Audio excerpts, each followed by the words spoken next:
Assalamualaikum warahmatullahi wabarakatuh. Perkenalkan, nama saya Ilham Ahmad Gunawan dari kelompok 4 Latsar CPNS Kementerian SDM dari eselon 1 yaitu Direktorat Jenderal Mineral dan Batubara dan eselon 2 yaitu Direktorat Teknik dan Lingkungan Mineral dan Batubara.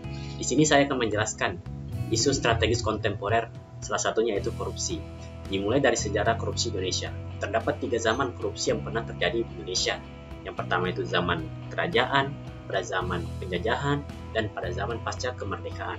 Dimulai dari zaman penjajahan, di mana korupsi itu terkait dengan politik kekuasaan, memicu runtuhnya kerajaan besar, contohnya Sriwijaya, Majapahit, Mataram. Dan pada zaman penjajahan, korupsi pun dilembagakan melalui pejabat lokal yang menarik pajak untuk menjajah sekaligus memperkaya dirinya sendiri.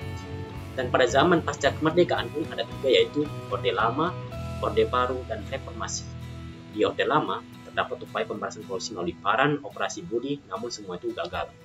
Pada Orde Baru ada TPK, ada Opstik, namun semuanya tidak efektif.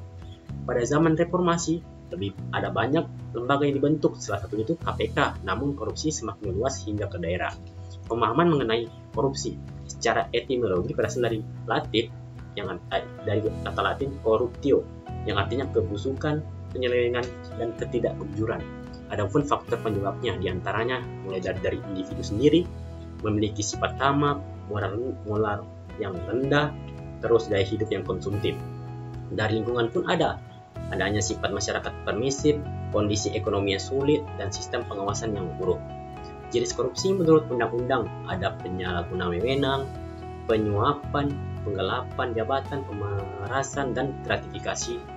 Kemudian adapun dampak korupsi diantaranya itu menghancurkan sistem sosial, ekonomi, budaya, mengurangi kesejahteraan masyarakat, menimbulkan kemiskinan, dan tidak kepercayaan pada pemerintah. Dan adapun upaya pemberantasan korupsi diantaranya itu adanya Undang-Undang Nomor 31 Tahun 1999, junto Undang-Undang Nomor 20 Tahun 2001 yang mengatur tindak pidana korupsi dengan ancaman pidana penjara hingga hukuman mati.